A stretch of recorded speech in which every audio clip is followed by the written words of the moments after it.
أعوذ بالله من الشيطان الرجيم. بسم الله الرحمن الرحيم. الله يرحمه ونحن نرحمه. إلى أبويا المرحوم Syekh Abu Mansur, Allahumma ighfir lahu warhamhu wa'afihi wa'fu anhu. Wa ba'd, al-mukarram al-ustaz ketua daripada Yayasan Pondok Pesantren Nurul Yakin Dayun, al-ustaz Abu Musa Abu Hasan Asy'ari,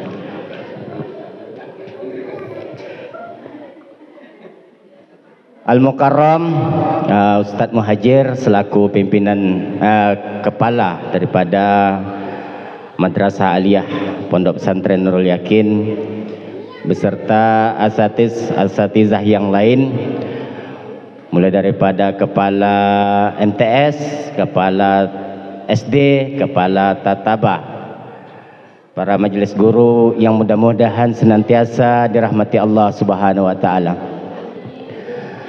Yang kami banggakan bapak-bapak, ibu-ibu, wali santri daripada anak-anak kami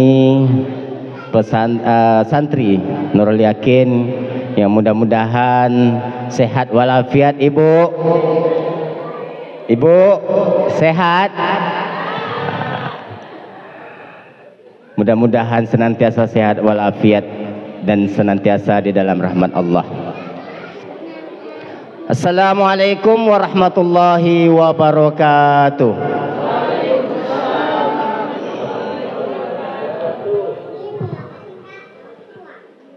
Alhamdulillah, alhamdulillahi rabbil alamin ala kulli nikmatin wa ala kulli halin. Wassalatu wassalamu ala sayyidil mursalin nabina Muhammadin sallallahu alaihi wasallam wa ala alihi wa ashabihi ajma'in, amma ba'du.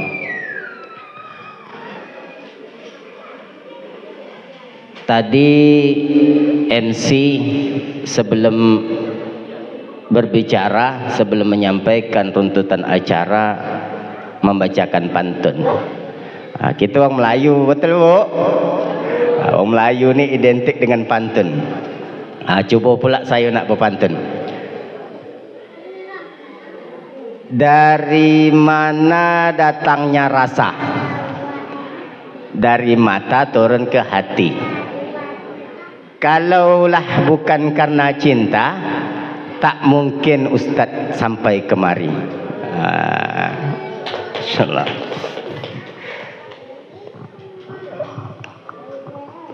Pergi ke masjid hendak sembahyang, bangun tahajud di tengah malam,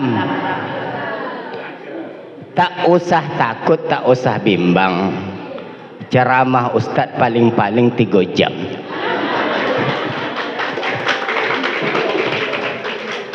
Alhamdulillah,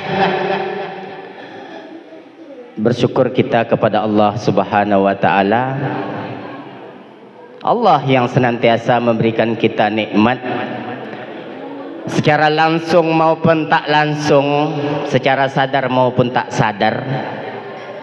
Senantiasa Allah berikan kita nikmat dari masa ke masa, dari waktu ke waktu, dari hari ke hari, bahkan dari detik ke detik. Sampai pula dengan hari ini, detik ini, Allah masih memberikan nikmatnya kepada kita semua. Nikmat yang tak mungkin dapat untuk kita hitung, karena begitu banyaknya nikmat Allah.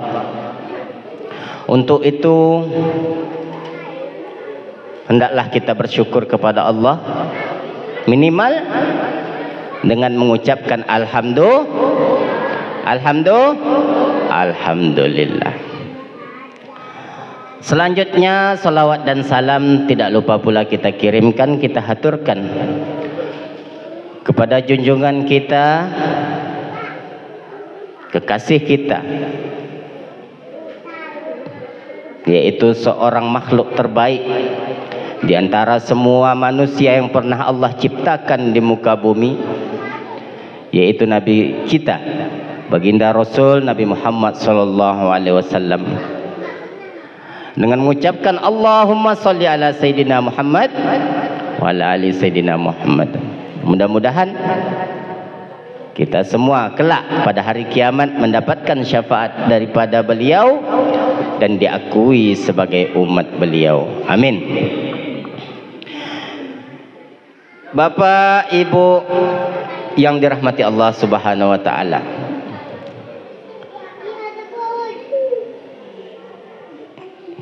Mirip? Ganteng? Kata ibu, apa ganteng-ganteng lah laki aku lagi. Betul, Bu? Dari nama, Bu, sebetulnya ini ada salahnya. Mungkin karena lebih mudahnya, lebih banyaknya namanya memang nama yang ini. Di TV-TV, di media, politisi ada. Nazaruddin. Sampai dulu pernah ada politisi yang tersangkut kasus korupsi, ya. Nazaruddinnya Demokrat. Jadi nama saya itu sebenarnya pakai S, Haji Nasaruddin, bukan pakai Z. Artinya pun beda, bapak-bapak, ibu-ibu. Kalau pakai Z ini bisa diartikan seperti janji ataupun hutang. Janji ataupun hutang yang berkaitan dengan agama. Kalau pakai S itu artinya penolong, Nasaruddin. Kalau dalam bahasa Arabnya Nasruddin, Nasoro Yansuru Nasron. Jadi penolong agama. Jadi yang betul Haji Nasaruddin LC. Jadi Nasaruddin itu nama yang diberikan oleh ayah saya sewaktu saya lahir dahulu. Alhamdulillah sekarang usia sudah 40 tahun kurang 4 bulan. 40 tahun kurang 4 bulan. Bu, ada dah usia 40? Banyak. Tadi kami cerita-cerita dengan Ustaz Arif. Kita ni dah usia 40. Dah tua. Dulu waktu kami masih sekolah, menengok orang usia 40 tu kayaknya tua kali. Sekarang rupanya awak pun dah sampai umur 40. Bapak, Ibu yang usia 40 hati-hati. Karena apa? Karena ini usia tikungan maut. Termasuk saya pribadi. Usia tikungan maut. Artinya apa, Bapak, Ibu-ibu? Kata Hujjatul Islam, yaitu Imam Al-Ghazali, di dalam kitabnya yang berjudul Ayyuhas Syabab, beliau mengatakan, ini bukan kata saya, Bu, seandainya seseorang menemui usia 40 dan dia mendapati bahwa kebaikannya tidak melebihi daripada keburukannya, ya, maka bersiap-siaplah untuk ke neraka. Bapak, Ibu-ibu, usia saya sekarang 40. Ini usia tikungan maut.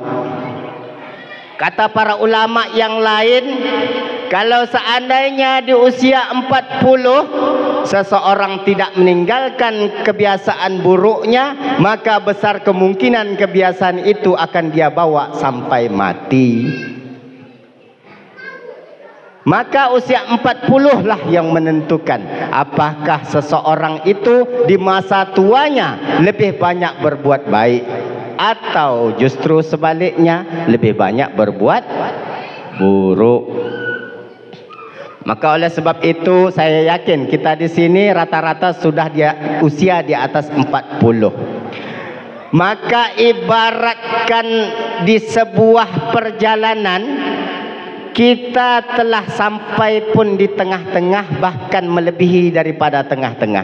Karena usia umatnya Rasulullah sallallahu alaihi wasallam itu hanya berkisar antara 60 sampai 70 tahun. Kita saya pribadi telah melewati sampai 40 tahun. Artinya tersisa tinggal 20 sampai 30 tahun.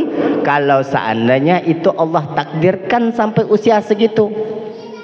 Banyak baru usia 42 tak sakit tinggal.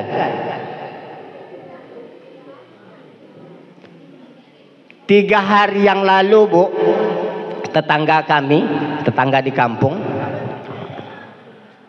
itu pagi hari membawa bekal nasi, lauk pauk, pergi ke kebun dengan niat bekerja membersihkan kebun. Tiba-tiba sebelum zuhur beliau pulang, tapi dalam keadaan sudah tak lagi bernyawa, karena beliau perginya sama anak beliau. Jadi sebelum zuhur baliklah anaknya tadi sambil memapah ayahnya, menggendong ayahnya, sudah meninggal. Jadi itulah gambaran kehidupan. Kita menggambarkan apa nanti siang yang akan kita kerjakan, apa nanti sore yang akan kita kerjakan, nanti malam besok kita yang merencanakan, tetapi Allah juga yang menentukan. Macam tadi, berangkat kerja pagi sehat, niat pergi membersihkan kebun, besok pagi nak manen, tiba-tiba balik dah meninggal, tak bernyawa lagi. Artinya apa, bapak-bapak, ibu-ibu? Umur kita semakin hari bukan bertambah, tetapi sejatinya umur kita semakin hari semakin berkurang. Jadi ibu-ibu yang sudah umur 40, saya bapak-bapak juga, mari sama-sama kita mulai beres-beres, mulai menyiapkan bekal untuk kehidupan hakiki, kehidupan sejati, yaitu kehidupan akhirat. Baik, bapak-bapak, ibu-ibu yang dirahmati Allah Subhanahu wa taala, kembali kepada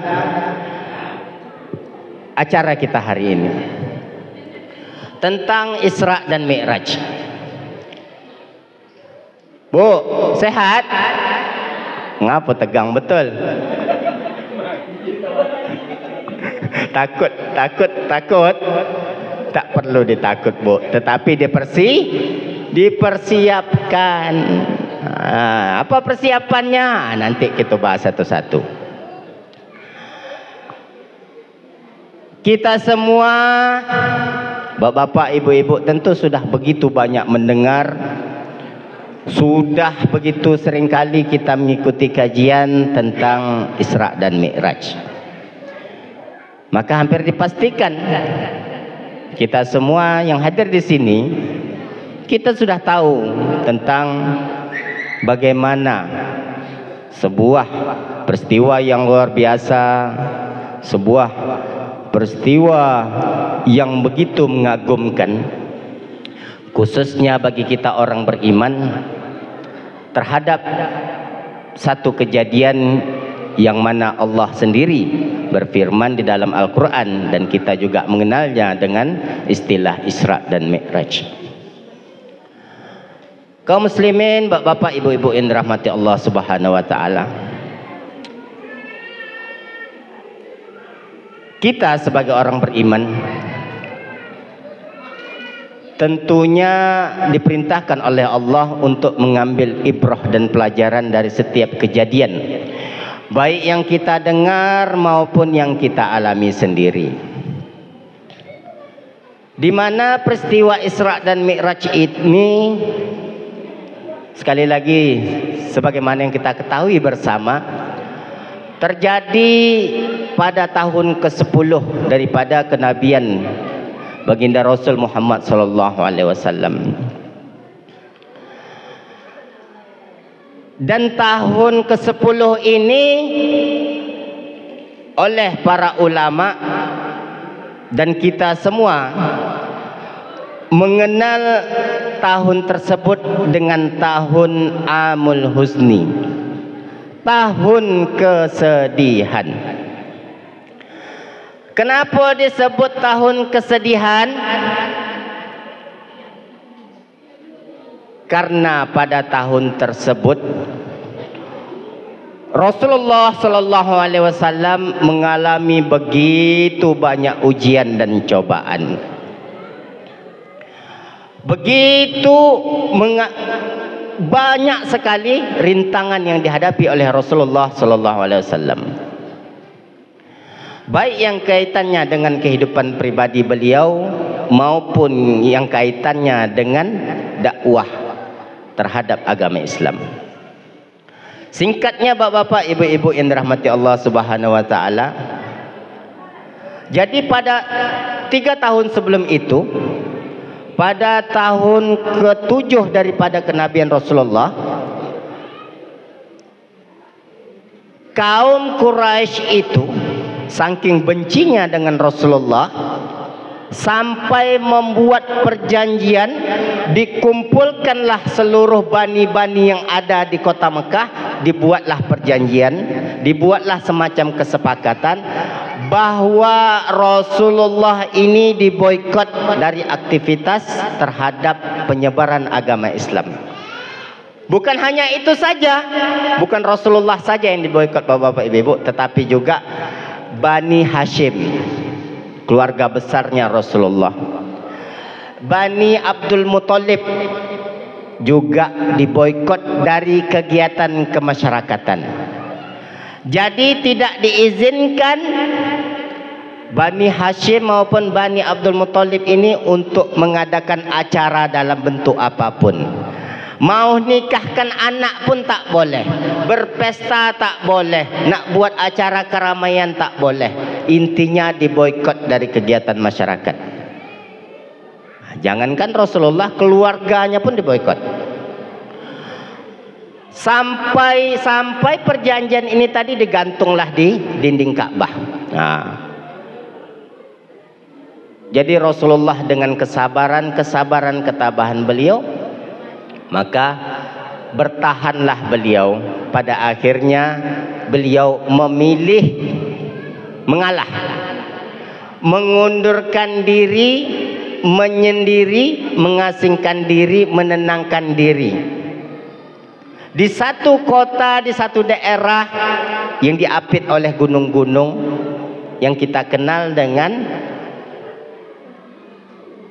istilah tersebut, yaitu kota Taif. Di situ Rasulullah, tapi tak juga ini masyarakat Taif sama, kelakuannya sama dengan orang Mekah tadi. Rasulullah ini dicaci, dimaki, dilempari batu, dihina.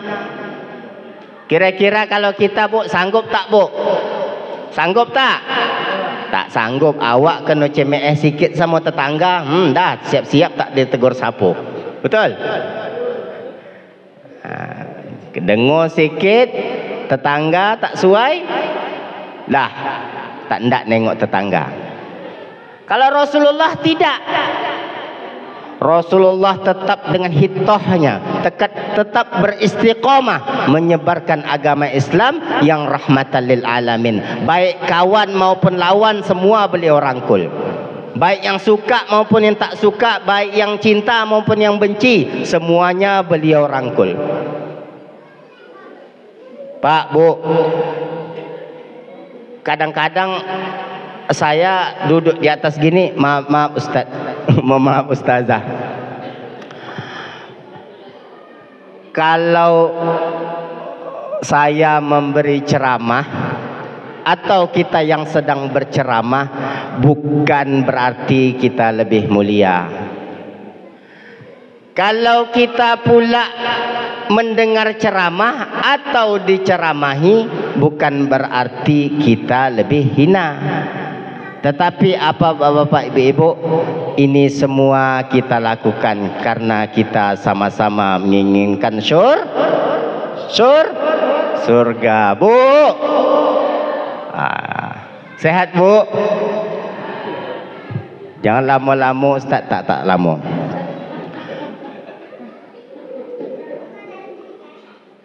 Jadi setelah sekian lama di Taif, akhirnya Rasulullah dengan dijamin oleh kepalanya suku-suku Quraisy ini tadi balik ke kota Mekah. Setelah di kota Mekah, kembali ke kota Mekah pada tahun ke-10 tersebut, setelah diboikot tadi selama 3 tahun, beliau mendapati istrinya meninggal dunia, yaitu Khadijah ummatul mukminin, Khadijah Al-Kubra. Beliau meninggal dunia Khadijah pada saat tahun ke-10 kenabian. Mulailah semakin sedih Rasulullah, semakin berat cobaan Rasulullah. Pak, kira kalau orang rumah kita lebih dulu, kira apa perasaan kita, Pak? Duka atau suka, Pak? Duka atau suka? Ibu, kalau lebih dulu lah suami daripada ibu, kira suka atau duka, Bu? Duka mendalam.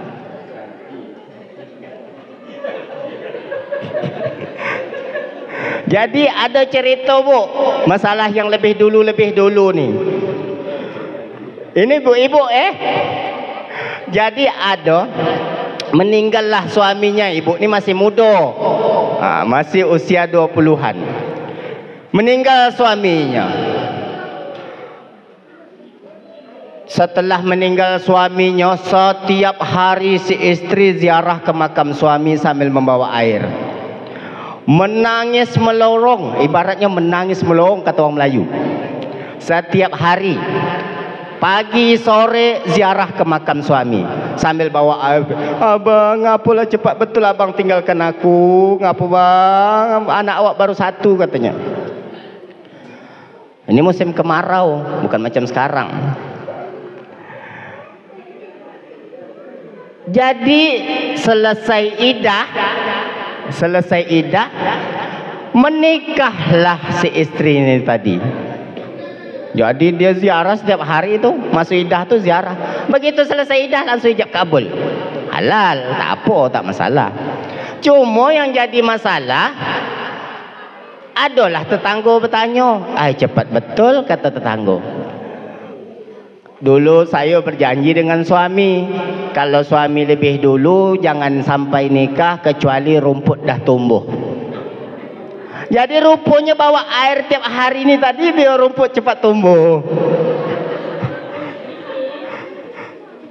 Allah. Cintanya Rasulullah kepada istrinya tak ada yang mengalahkan. Keindahan cinta Rasulullah, akhlaknya Rasulullah kepada istri-istrinya, tak ada kita yang sanggup mengalahkan. Kita hanya sanggup mencontoh. Agar apa? Agar kita bersama beliau kelak di akhirat.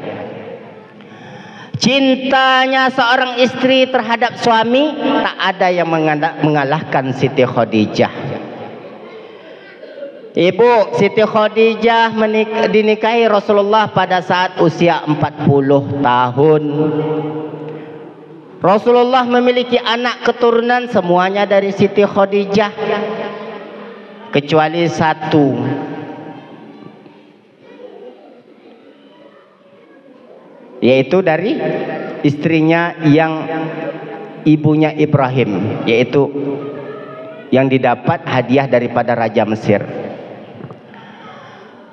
Seluruh harta Khadijah diserahkan kepada Rasulullah. Pakailah bang untuk berdakwah. Rasulullah itu bukan orang miskin, Bu. Beliau mengikuti pamannya Abu Talib. Beliau adalah seorang pedagang yang sukses. Siapa bilang Rasulullah orang miskin? Bu, tahu tak maharnya Rasulullah untuk Khadijah berapa ekor unta? Berapa ekor unta, Bu? Berapa ekor unta, Bu?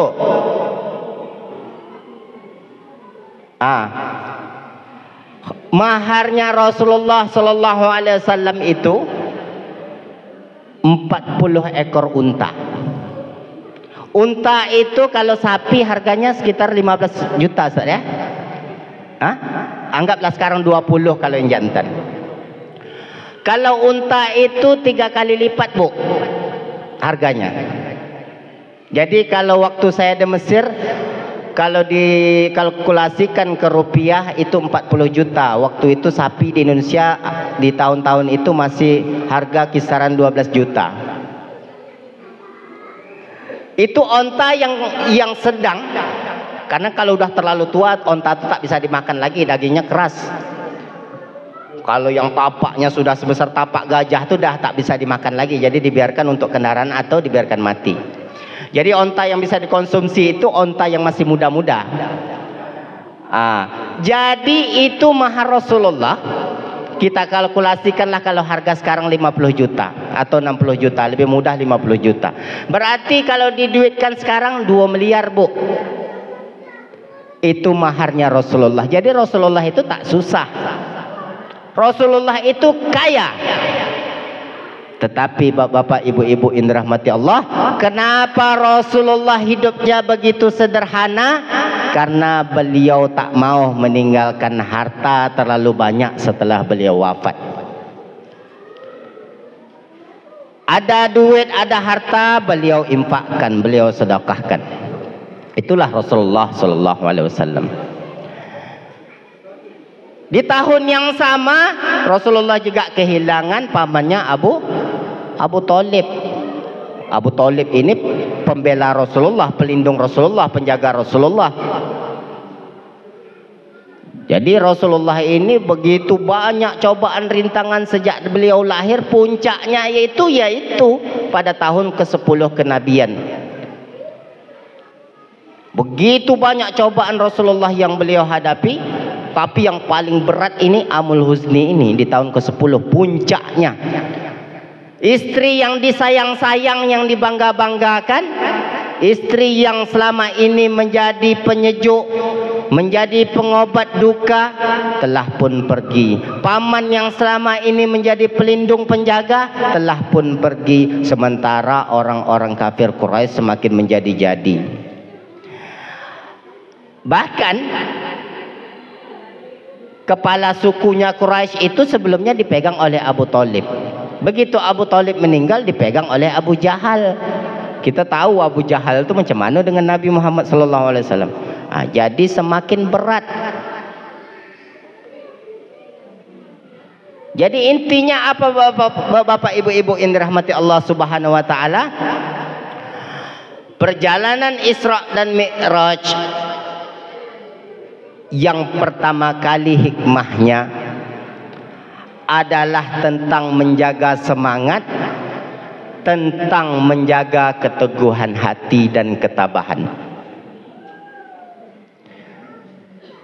Hidup Rasulullah penuh dengan ujian, puncaknya di tahun ke-10 kenabian, atau lebih kurang di usia beliau yang ke-50 tahun, karena beliau diangkat menjadi nabi pada usia 40 tahun.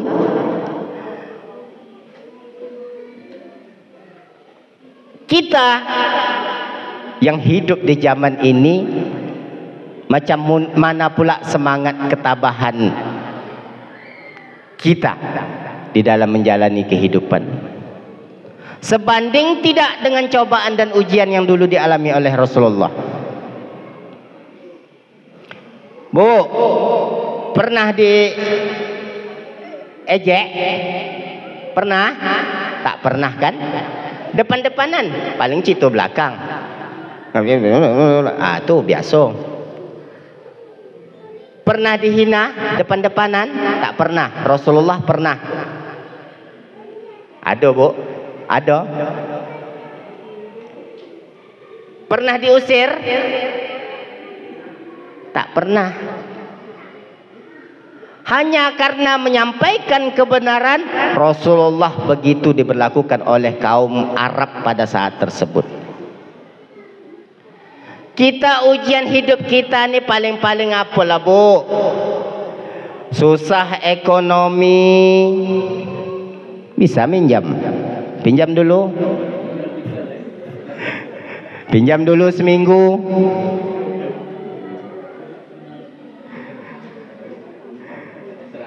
Sampai sebulan.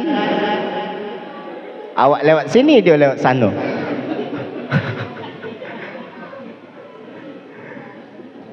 Apa lagi? Cobaan kita. Sawit trek, Bu. Trek. Banjir tak dapat manen. Itulah cobaan kita. Tapi tak sampai kita dicaci, dihina, dimaki dan diusir seperti Rasulullah sallallahu alaihi wasallam. Nanti dah musim kemarau, sawit bisa dipanen lagi. Kalau sekarang trek, nanti sekali berbuah banyak. Kalau seandainya sekarang harga turun, Bu, sawit turun tak? Turun katanya, turun. Pas turun, sawit turun, sawit turun. Di mana-mana citu sawit turun. Pas sawit naik, senyap. Senyap. Macam mana harga sawit sekarang? Alhamdulillah. Dah batas itulah. Cuba pas sawit mahal, pas buahnya banyak. Datang ke masjid, datang ke pesantren Nurul Yakin, semen 10 sak. Gitu. Kerikil 1 mobil. Ustaz ni banyak cakap aja, dia entah iya entah tidak. Bu, ini pesantren bukan pesantren yang asing bagi saya. Sebelum saya ke Mesir, waktu pesantren ini baru-baru buka dulu, saya dah sering ke sini bersama Ustaz Arif. Karena dulu saya satu sekolah dengan Ustaz Arif. Ini berarti usianya sudah lebih kurang berapa tahun, Ustaz? 20 berapa tahun, Ustaz? 22.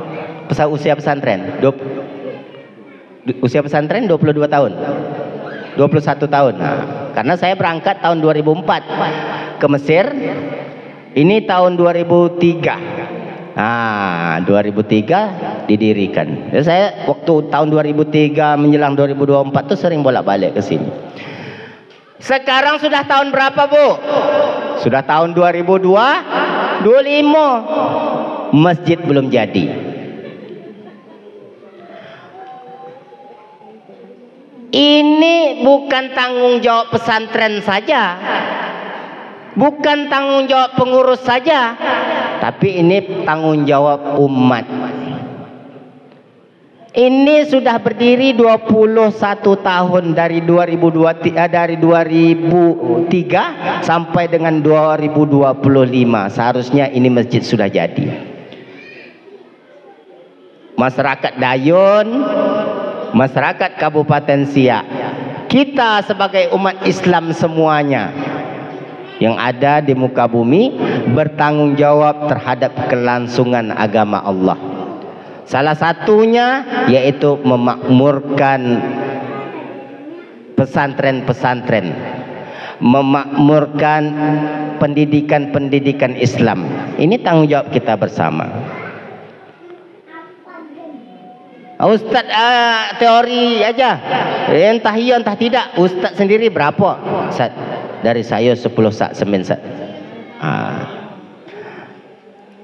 Ibu-ibu,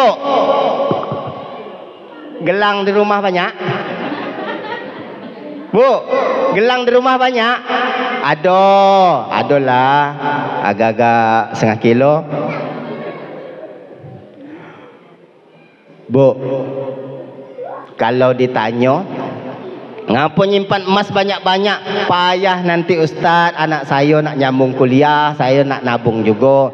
Payah nanti Ustaz, kalau saya sakit nanti tua, lambat mati. Pakai apa saya nak berobat kalau tak nabung dari sekarang? Bu, rezeki itu dari Allah pertama. Yang kedua, boleh, tapi jangan makan surang. Seluruh yang kita dapatkan semua ditabung, disimpan. Semua yang kita dapatkan habis kita makan. Ibu yakin kalau ibu pergi dulu ni emas ni untuk dapat hari? Yakin, Bu? Pak, kira kalau bini banyak emas meninggal dulu, apa yang aku buat, Pak? Ini bapak-bapak nih saya tanya Bu, apa yang buat Pak? Sengeng-sengeng bapak tak nak jawab. Bu, banyak kejadian Bu. Kami laki ni tak ada masa idah.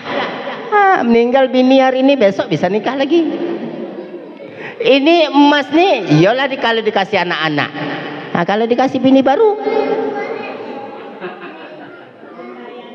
dahlah awak makan bersukat, nak lauk ini lauk itu ditahan selero. Ada orang minta infak, minta sedekah, awak kasih 1.000 perak, dikasih 2.000 perak. Sementara hasil panen 2 ton sekali panen.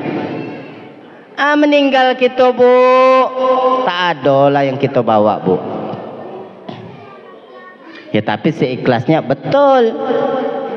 Tapi kata Rasulullah SAW, semakin banyak engkau mensedekahkan hartamu, maka akan mudah hisabmu nanti pada hari kiamat.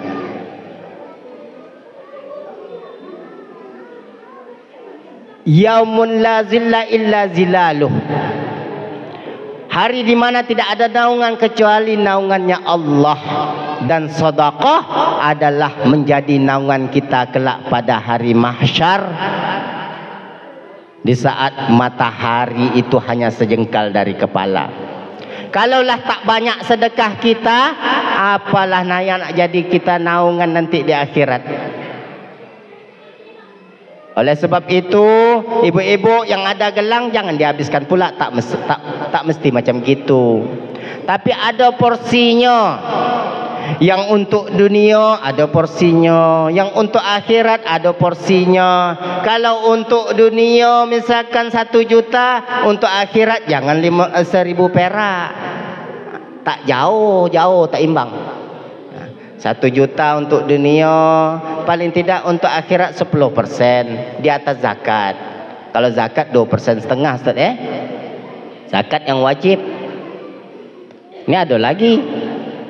Lah yang sunnah sedekah infak tidak, dah sampai nasab zakat pun tak berzakat. Ada lagi. Ada Ustaz Intinya apa Bapak Ibu-ibu yang dirahmati Allah Subhanahu wa taala, usia kita sekali lagi semakin hari semakin mendekati kematian. Dan selain daripada itu, selain daripada infak sedekah dalam bentuk nyata, dalam bentuk langsung tunai, juga salah satunya usaha kita, semangat kita di dalam menjaga agama Allah, di dalam menjaga agama Islam, untuk menjadi pewaris para nabi adalah memasukkan anak-anak kita ke pondok. Jangan sampai Bapak Ibu, harta yang kita punya, harta yang kita miliki hanya untuk mengikuti keinginan anak. Ya belikan motor, ya belikan HP, ya nak ke sana kasih duit banyak-banyak. Ngeri sekarang tuh Bu, ngeri pergaulan remaja-remaja sekarang itu. Setidaknya kalau masuk ke pesantren, anak lebih mengenal Allah, anak lebih mengenal Islam. Kelak ketika kita meninggal dunia, kita tak payah nunggu Pak Imam untuk menyolatkan jenazah kita. Kelak ketika kita meninggal dunia, setidaknya masih ada seorang anak di dunia yang membacakan Rabbi firli wali walidayya warhamhuma kama rabbayani shaghira. Allahumma ighfir lahuma warhamhuma wa'afihima wa'fu anhuma. Untuk kita sebagai orang tua, semangat dan keteguhan Isra dan Mi'raj ini, yang pertama itu Bapak Ibu-ibu, ujian tantangan kita di dalam kehidupan semacam-macam. Masukkan anak ke pondok, banyak cobaan Ibu, banyak cobaan, ujiannya banyak. Anak yang kita sayang-sayang, apalagi anak semata wayang, sedih Saya tahun 98 masuk pesantren Al-Kausar Pekanbaru. Waktu itu jalan belum lagi macam sekarang, aspal di mana-mana. Bahkan jalan di depan nih, ini akses satu-satunya ke Pekanbaru. Dan itu masih tanah kuning. Tahun 98 tuh. Kalau lah musim hujan gini, kalau nak ke Pekanbaru tuh dorong mobil. 1 kilo dorong mobil. Ingat Bu? 1 kilo, 2 kilo dorong mobil. Turun, kata supir, turun dorong mobil. Saya dijenguk mak bapak berapa bulan sekali Bu? Kadang 2 bulan, kadang 3 bulan, kadang setengah tahun sekali. Karena belum ada zaman handphone. Kalau sekarang sedap. Malas awak ke pondok, telepon Ustaz, saya nak berbicara dengan anak saya. Nak sehat apa? Sedap. Rindu pula nak nengok senyum ketawa anak nak makan lauk udang pula. Goreng udang hantar ke pondok. Tak sampai setengah jam sampai ke pondok. Zaman sekarang. Kalau kami dulu ujiannya luar biasa. Tahun 98. Lap ingus belum lagi lurus. Lap ingus belum lagi lurus, tamat SD kelas 6 langsung diantar ke pondok. Menangis Bu, menangis. Awak waktu itu masih kecil, belum tahu, belum paham apa-apa. Nangis, emak pun menangis. Tapi kalau bapak lain, apa nangis? Belajar sini, bukan nak dikurung. Lauknya pun, wah, orang tua sedih. Ya Allah, kami makan ayam di rumah, anak makan lauk kangkung di pondok. Di pondoklah kita merasakan yang namanya kesederhanaan. Di pondoklah kita merasakan yang namanya syukur. Di pondoklah kita terkadang mendapati sebenarnya inilah hakikat kehidupan. Kalau di luar tak jumpa. Bukan berarti di luar itu tak bagus. Tetapi ketika dimasukkan ke pondok, anak lebih terjamin. Bu, ikhlas. Itu kuncinya. Masuk ke anak ke pondok itu kuncinya ikhlas. Ibu mau menangis sekarang atau menangis besok? Lebih baik menangis sekarang Bu, daripada nanti dari alam kubur kita baru menangis. Ya Allah, mana anak-anak aku nih yang aku ninggalkan harta banyak nih. Tanah aku tinggalkan 20 hektar, 10 kapling, mobil ada aku tinggalkan, mana tak sampai doanya nih. Karena apa Bu? Karena tidak diajarkan agama. Karena anak tidak dikenalkan dengan Allah. Karena anak tidak tidak diarahkan untuk mengikuti Rasulullah. Menangis nanti di alam kubur. Lebih baik kita menangis sekarang Bu. Lebih baik menangis sekarang. Sebab kalau menangis sekarang, kita masih bisa untuk nanti memperbaiki kebersamaan kita. Karena anak di pondok kan tak selamanya. Digembleng sekian tahun, paling 6 tahun, habis itu anak balik lagi ke rumah. Harus tega, harus sampai. Karena lebih baik menangis sekarang daripada menangis setelah kita meninggal nanti. Bapak-bapak, ibu-ibu yang dirahmati Allah Subhanahu wa taala, itulah ujian kita palingan. Tak sebanding dengan ujiannya Rasulullah sallallahu alaihi wasallam. Bu, ada satu ayat Al-Quran di dalam surat An-Nisa yang Allah ingatkan kepada kita semua, khususnya kita yang anak-anak kita di pondok. Apa kata Allah? Wal yakhshalladzina law taraku min khalfihim dzurriyyatan dhi'afa khafu 'alaihim falyattaqullah wal yaqulu qawlan sadida. Istiqomah kita Bu, anak kita biarkan di pondok. Kata Allah, hendaklah kalian takut, kata Allah. Ini Allah yang suruh, takutlah kalian.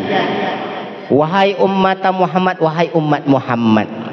Kalau seandainya kalian itu meninggalkan anak-anak keturunan yang lemah. Lemah dari segi apa? Lemah dari semua segi. Lemah dari segi ekonomi, harta. Takutlah, kata Allah. Lemah dari segi akhlak. Takutlah, kata Allah. Apalagi lemah dari segi agama. Ini kata Allah. Jangan sampai, artinya apa Bapak Ibu-ibu? Kita meninggalkan anak-anak keturunan yang lemah. Kita sibuk bekerja memikirkan anak ini bagaimana nanti besok masa depannya, makannya bagaimana apanya. Tapi ada yang lebih penting Bapak Ibu-ibu selain daripada itu adalah agamanya. Falyattaqullah, kata Allah. Maka bertakwalah kepada Allah. Takutlah kalian kepada Allah. Wal yaqulu qawlan sadida. Ini kata Allah Subhanahu wa taala. Maka istiqomahlah kita sebagaimana istiqomahnya Rasulullah sallallahu alaihi wasallam. Ketika menghadapi berbagai macam ujian cobaan, Rasulullah tetap istiqomah. Rasulullah tetap semangat. Rasulullah tetap kokoh. Rasulullah tetap berkomitmen untuk agama Islam. Kita sebagai umatnya hendaklah menjadikan beliau contoh dan suri tauladan. Lalu berikutnya, apa yang dapat kita ambil dari peristiwa Isra dan Mi'raj? Bu, hidup kita ini 3 aja, Bu. 3 aja pertanyaannya. Kita dari mana?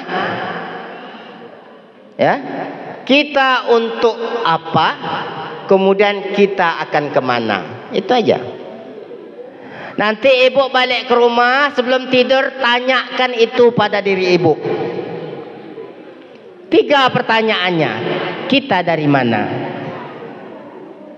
Kita ini untuk apa? Dan kita akan kemana? Dah.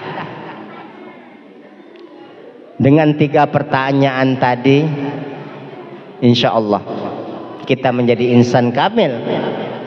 Kita menyadari sebenarnya hakikat kehidupan ini seperti apa. Rasulullah sallallahu alaihi wasallam setelah digoncang begitu banyak cobaan rintangan, Allah Subhanahu wa taala memberikan beliau hadiah berupa sebuah perjalanan yang begitu istimewa, yaitu perjalanan Isra dan Mi'raj. Beliau diperlihatkan tentang begitu banyak daripada ayat-ayat Allah. Beliau diperlihatkan tentang kekuasaan-kekuasaan Allah di dalam perjalanan yang singkat tersebut. Bahkan ketika beliau naik sampai ke langit, sampai kepada Sidratul Muntaha, beliau diperlihatkan bagaimana neraka. Beliau diperlihatkan bagaimana pula surga. Diperlihatkan semua oleh Allah Subhanahu wa taala. Sebuah perjalanan yang begitu diberkahi oleh Allah Subhanahu wa taala. Oleh sebab itu, kalaulah kita mau merenungi kejadian ini Bapak-bapak, Ibu-ibu, kejadian peristiwa Isra dan Mi'raj ini, kita akan mendapati jawaban. Kita ini dari mana? Kita ini untuk apa? Dan kita ini akan kemana? Bu, nak duit banyak? Mau duit banyak? Mau? Alhamdulillah Pak, bekerja keras Pak, ibu nak duit banyak. Ada satu kisah Bu, Kisah nih, tukang kapak, tukang kayu. Nah, satu-satunya harta yang dimiliki cuman kapak, tak ada harta lain. Datanglah sayembara seorang daripada orang kaya di kampung tersebut, berwasiat kepada anak-anaknya, karena anak-anaknya ini tak ada yang yang paham agama, tak ada yang bisa ini, tak ada. Berwasiatlah kepada anak-anak, nak, kalau seandainya ayah mati nanti, tolong kawankan ayah selama 40 hari 40 malam di alam kubur. Singkat cerita, meninggallah bapak ini tadi, Bu. Anak-anaknya tak ada yang siap, dicari saudara kerabat tak ada yang siap satupun. Tak ada yang mau mengawankan jenazah ayah ini dalam kubur. Siapa nak ngawankan? Akhirnya dibukalah sayembara di kampung-kampung. Barang siapa yang mau mengawankan ayahku di kuburnya, di dalam kuburnya selama 40 hari 40 malam, maka ambillah setengah daripada harta almarhum ayahku, kata anaknya. Dia jadi mendengar kabar tersebut, datanglah nih tadi si tukang kapak, si tukang kayu. Karena dia memang mengharapkan ingin kaya. Nah, akhirnya maulah, bersedialah dia mengawankan si orang kaya ini tadi. Baiklah, kalau begitu, kalau memang tawarannya seperti itu, setengah daripada hartanya untuk orang yang mengawankan jenazah almarhum, maka saya akan kawankan. Jadi dibawalah kapak nih tadi, karena harta satu-satunya kapak nih lah, Pak. Tak banyak, hartanya satu-satu kapak nih lah. Dibawalah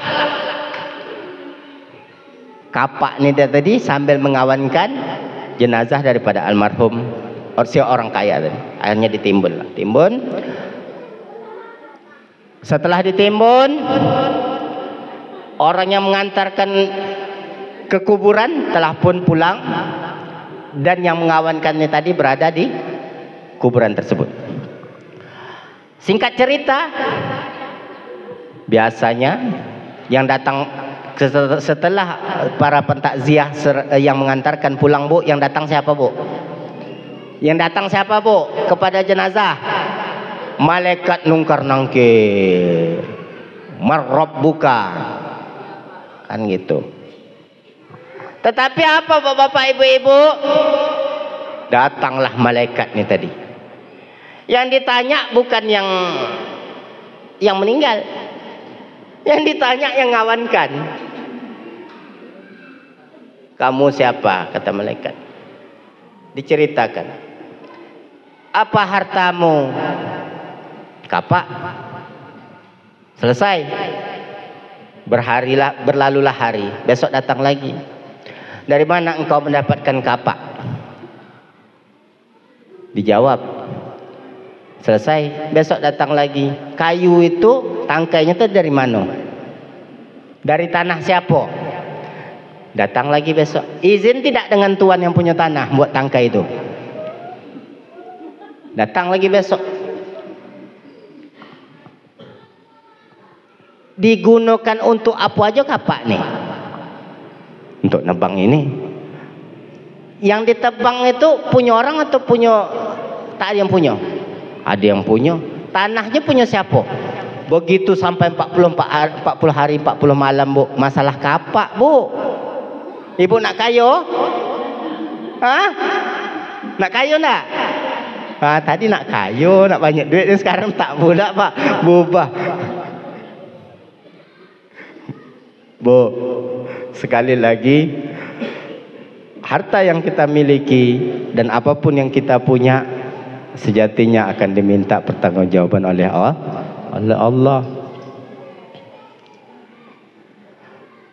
Maka sekali lagi, Bu, kalau seandainya kita menyadari, meresapi tentang hikmah daripada peristiwa Isra dan Mi'raj, maka kita akan mendapati jawaban kita, untuk kita dari mana, kita untuk apa, dan kita akan kemana.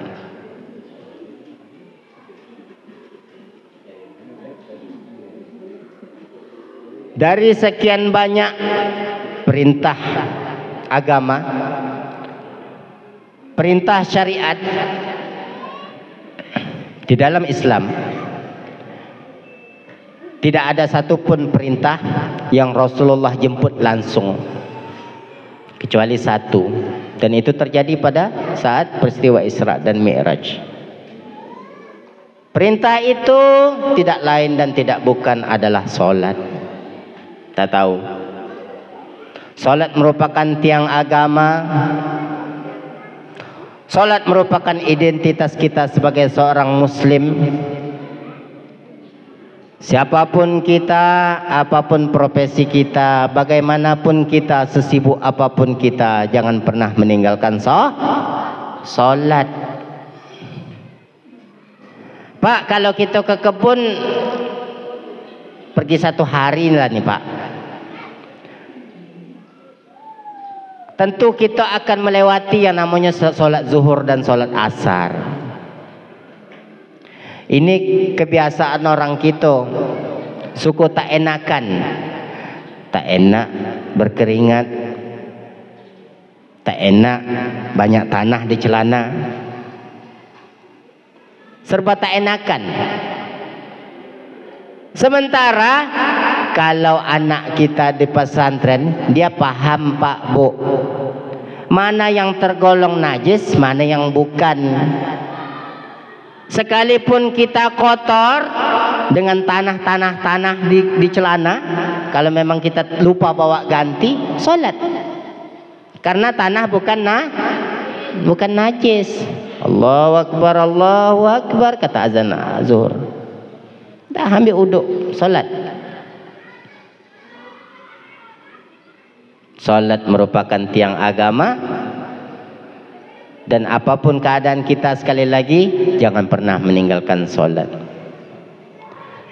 Apalagi ini bapak khususnya, kita ini tak ada rukhsah untuk meninggalkan solat Pak, tak ada. Kalau dalam perjalanan, kalau dalam keadaan waktu tertentu, ada istilahnya jamak qasar. Jika sangat tidak memungkinkan, maka ada namanya qada. Nama meninggalkan solat tak ada rukhsah. Dalam keadaan apapun dan kapanpun, kalau tidak langsung dilaksanakan pada saat tersebut, bisa kita laksanakan qasar kalau seandainya mencukupi syarat dan rukunnya. Jika tak memungkinkan, ada lagi qada. Solat, waktunya solat, kita harus solat.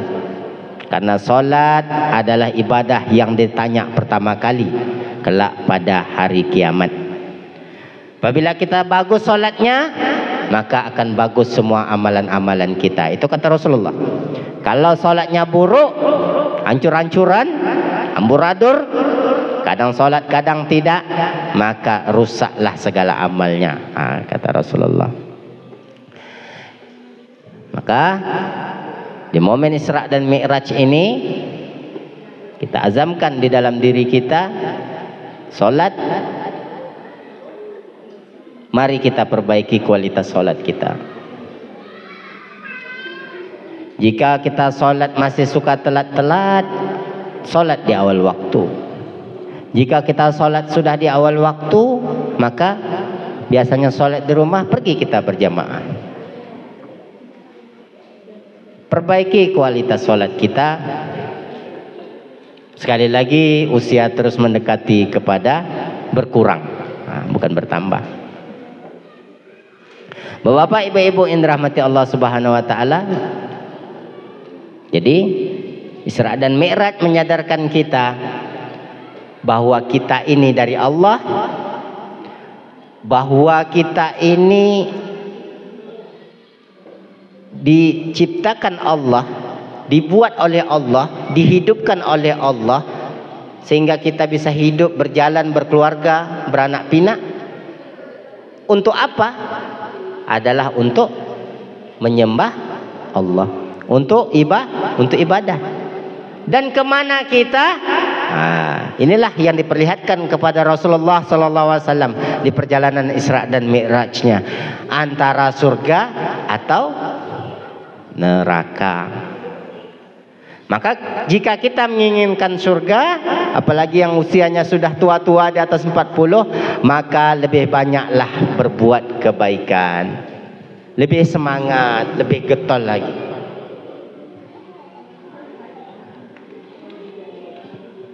Al-yawma nakhtimu ala afwahihim wa tukallimuna aydihim wa tashhadu arjuluhum bima kanu yaksibun, kata Allah. Itu ayat kursi, ayat daripada surat Yasin yang sering kita baca. Hari di mana mulut manusia dikunci, maka yang berbicara adalah anggota tubuh mereka, kata Allah. Yang berbicara tangan mereka, yang berbicara mata kita, telinga kita, semuanya berbicara, dan yang menjadi saksi adalah kaki, kata Allah. Sebelum datang hari itu, maka persiapkanlah dari sekarang. Bapak, ibu-ibu yang dirahmati Allah Subhanahu wa taala. Lalu yang ketiga ataupun yang terakhir, karena sudah jam 11. Tadi kan tak sampai berapa jam, Ustaz? 3 jam di pantun tadi. Yang terakhir tentang iman. Tentang iman dan keyakinan kita kepada Allah Subhanahu wa taala. Amanar rasulu bima unzila ilaihi min rabbih wal mu'minun. Terus kullun amana billahi wa malaikatihi wa kutubihi wa rusulihi. Terus la nufarriqu baina ahadin min rusulihi wa qalu sami'na wa ata'na ghufranaka rabbana wa ilaikal masir. Di perjalanan Isra dan Mi'raj adalah perjalanan menambah keimanan dan keyakinan kita kepada Allah Subhanahu wa taala.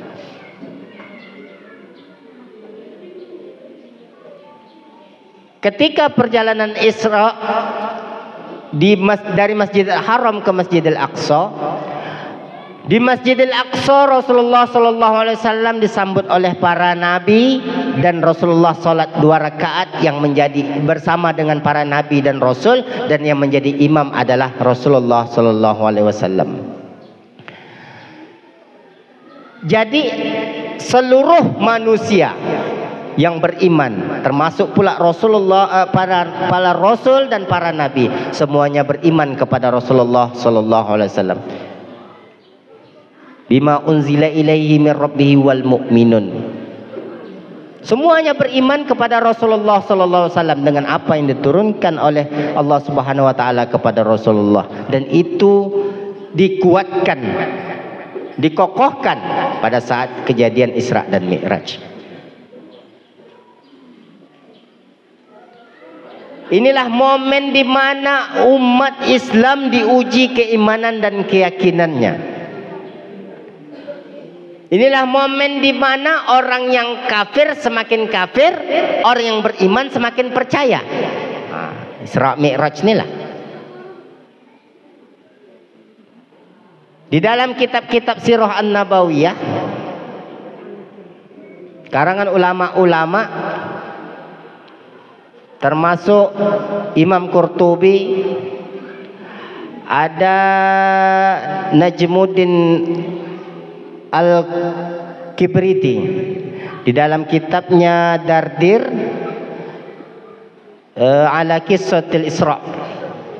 Di situ dikisahkan bahwasanya di saat kejadian Isra dan Mi'raj ini, Rasulullah pulang pada pagi harinya menjelang subuh.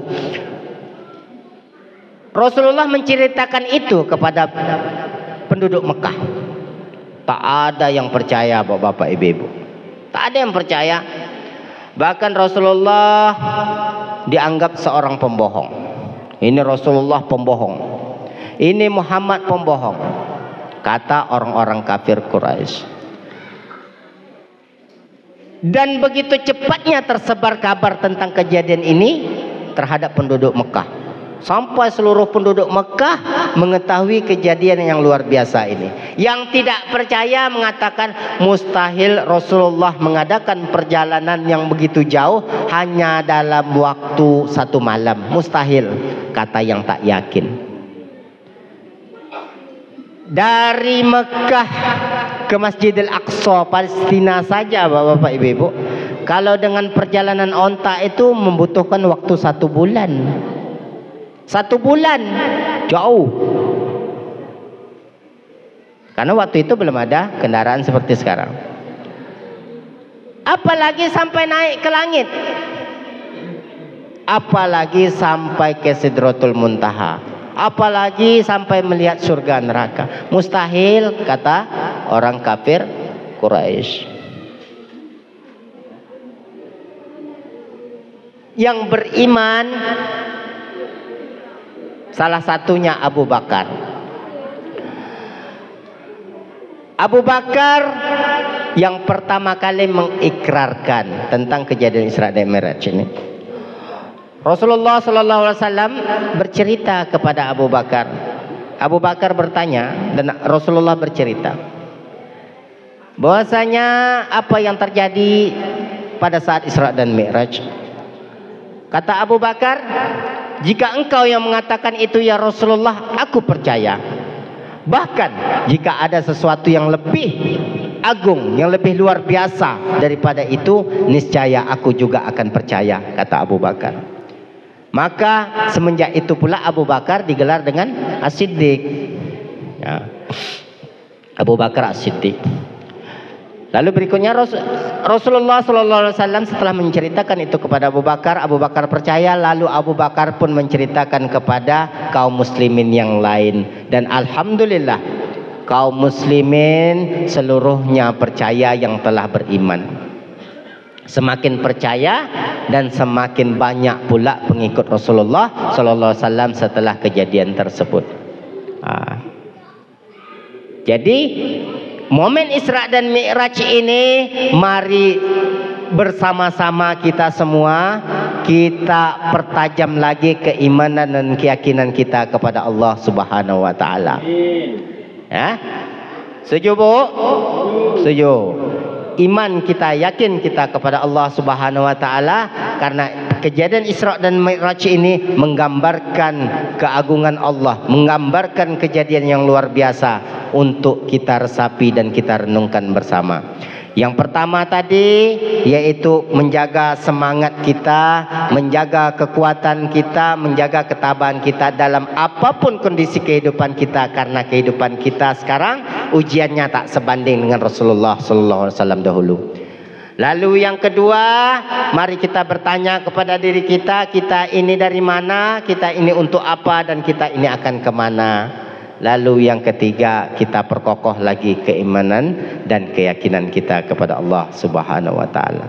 Bapak, Ibu-ibu yang dirahmati Allah Subhanahu wa taala, dedikasikan diri kita untuk kemanfaatan agama Allah. Dedikasikan diri kita untuk kemanfaatan ajaran-ajarannya Rasulullah sallallahu alaihi wasallam. Kita berusaha, kita belajar sedari kecil sampai sekarang. Pada intinya sebenarnya kita ingin memberikan manfaat kepada sebanyak-banyaknya umat Nabi Muhammad sallallahu alaihi wasallam. Bu, banyak duit kan? Terakhir kita infakkan harta kita di jalan Allah. Kata Allah Subhanahu wa taala di surat Ali Imran, kata Rasulullah, wasari'u ila magfiratin min rabbikum wa jannatin arduhas samawati wal ard uiddat lil muttaqin. Yang pertama sekali Allah sebutkan surga yang disiapkan untuk orang bertakwa, yang pertama sekali disebutkan oleh Allah sebelum golongan yang lain, yaitu alladzina yunfikuna amwalahum fis sarra'i wad dharra. Baru wal kaziminal ghaiz baru wal afina 'anin nas, baru wallahu yuhibbul muhsinin. Jadi yang pertama sekali Allah sebutkan surga yang disediakan oleh Allah untuk orang bertakwa itu, yang pertama sekali disebutkan Allah adalah untuk orang yang menginfakkan hartanya di jalan Allah, bukan hanya di waktu lapang tetapi juga di waktu sempit. Ustaz ada hutang, Ustaz? Ada. Mana ada kita tak berhutang? Kadang ingat, kadang lupa. Ingatnya sesekali, lupanya banyak. Saking banyaknya orang kita sebagai orang beriman, orang muslim ini berhutang, Allah jadikan ayat terpanjang di dalam Al-Quran itu ayat tentang hutang, Bu. Kalau ibu cari di dalam Al-Quran, ayat yang paling panjang ayat tentang apa, Ustaz? Ayat tentang hutang. Itu ada hikmahnya. Yang pertama karena kita banyak yang berhutang. Yang kedua karena banyak orang yang meremehkan hutang. Nah, tuh di dalam surat Al-Baqarah itu ayatnya sampai 1 halaman membahas masalah hutang. 1 ayat 1 halaman, saking panjangnya.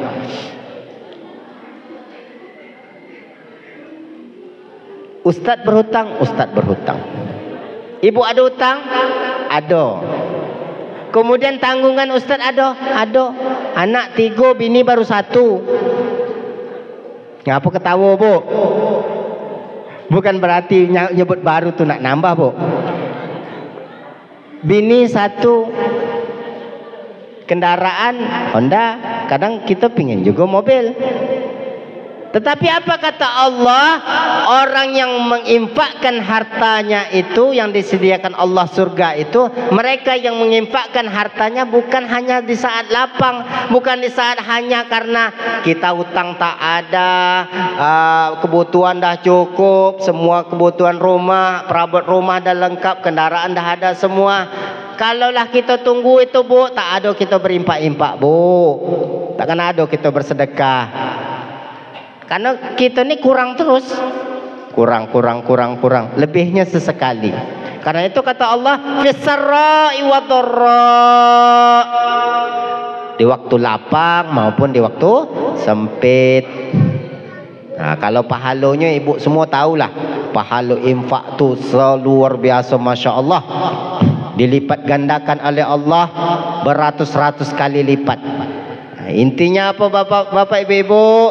Pesan Ustaz yang terakhir, banyak-banyaklah berinfak, banyak-banyaklah bersedekah, khususnya di pesantren dan dalam hal ini pesantren Nurul Yakin. Masjid yang sampai sekarang belum siap, segera sama-sama kita siapkan. Kita carikan solusi. Kira-kira apa solusi? Kalau seandainya harus kita buka donasi, kita buka donasi. Kalau harus kita tetapkan infak bulanan, kita tetapkan infak bulanan. Infak mingguan, infak mingguan. Yang pasti kalau seandainya ada sesuatu yang terbengkalai di suatu balai pendidikan Islam, itu bukan tanggung jawab pengurus saja, bukan tanggung jawab daripada ustaz saja, tetapi tanggung jawab kita sebagai umatnya Nabi Muhammad SAW. Bapak-bapak, ibu-ibu, mungkin itu saja. Kalau seandainya ada yang salah, itu dari saya pribadi. Kalau seandainya ada yang betul, tentunya itu atas petunjuk Allah Subhanahu wa taala. Mudah-mudahan kita semua sehat walafiat. Mudah-mudahan kita dilimpahkan rezeki yang banyak, yang berkah oleh Allah Subhanahu wa taala. Diberikan umur yang panjang, dijadikan anak-anak kita, keturunan kita, anak-anak yang soleh dan soleha, yang mana berbakti kepada kita sebagai ayah emaknya, dan juga taat kepada Allah dan mengikuti sunnahnya Rasulullah sallallahu alaihi wasallam. Amin. Walafu minkum. Wabillahi taufiq wal hidayah. Assalamualaikum warahmatullahi wabarakatuh.